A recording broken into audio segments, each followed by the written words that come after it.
बिहार में राजनीतिक घराने में क्रूरता का भयावह रूप देखने को मिला है। बिहार के पूर्व मंत्री के पिता को घर में ही बेरहमी से मौत के घाट उतार दिया गया, जिसके बाद एक बार फिर से कानून व्यवस्था पर काफी सवाल खड़े हो रहे हैं। घटना को तब अंजाम दिया गया जब विकासशील इंसान पार्टी प्रमुख और बिहार सरकार के पूर्व मंत्री मुकेश साहनी घर से बाहर थे। घटना के बाद मौके पर आला अधिकारी पहुंचे और जांच कर रहे हैं। ऐसे में कौन है मुकेश साहनी और कैसे दिया गया घटना को अंजाम, चलिए बताते हैं।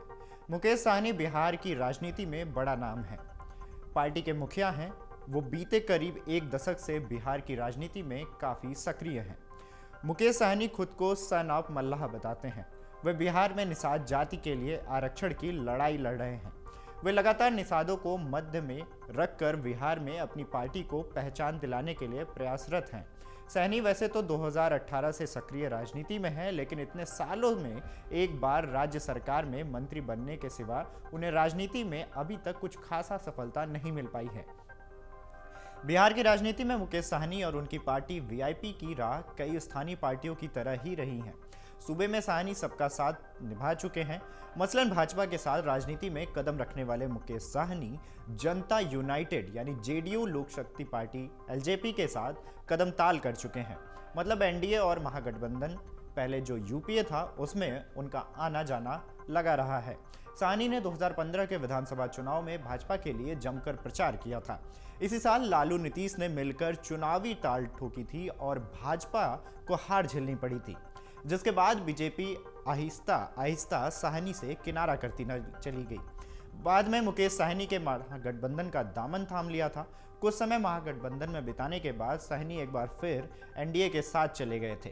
इतना ही नहीं, 2020 के बिहार विधानसभा चुनाव के बाद जब राज्य में एनडीए की सरकार बनी, तब साहनी नीतीश कैबिनेट में मंत्री बने।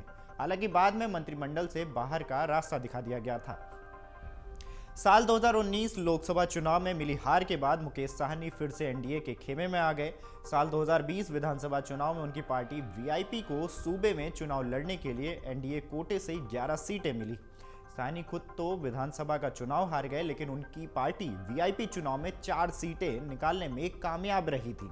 अपनी सीटें गंवाने के बाद भी एनडीए की सरकार में साहनी को मंत्री पद मिला। साथ ही भाजपा ने उन्हें विधान परिषद का सदस्य भी बनाया। बाद में उत्तर प्रदेश विधानसभा चुनाव के दौरान साहनी ने बीजेपी के खिलाफ 50 से अधिक उम्मीदवार मैदान में उतार दिए। इसके अलावा बिहार के मुजफ्फरपुर की बोचहा विधानसभा सीट पर हुए उपचुनाव में भी मुकेश साहनी ने बगावती तेवर दिखाए।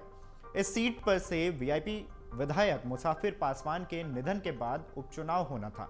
भाजपा ने इस सीट से अपना उम्मीदवार मैदान में उतार दिया। इसके बाद मुकेश साहनी ने भी वीआईपी के एक प्रत्याशी का पर्चा भरवा दिया। बाद में मार्च 2022 में साहनी को बिहार सरकार में पशुपालन और मत्स्य पालन मंत्री के पद से हटा दिया गया।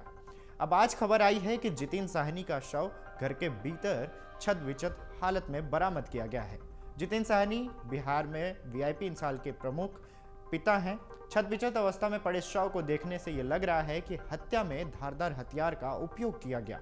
जो तस्वीरें सामने आई हैं वो भयावह और शव के पेट को फाड़ दिया गया है। घटना के बाद बिहार की राजनीति में भूचाल आ गया है।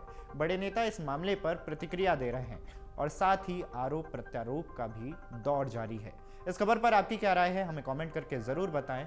अगर आप ये वीडियो YouTube पर देख रहे हैं तो हमारे चैनल को सब्सक्राइब करें और बेल आइकन को दबाना ना भूलें। अगर आप Facebook पर ये वीडियो देख रहे हैं तो हमारे पेज को लाइक करें।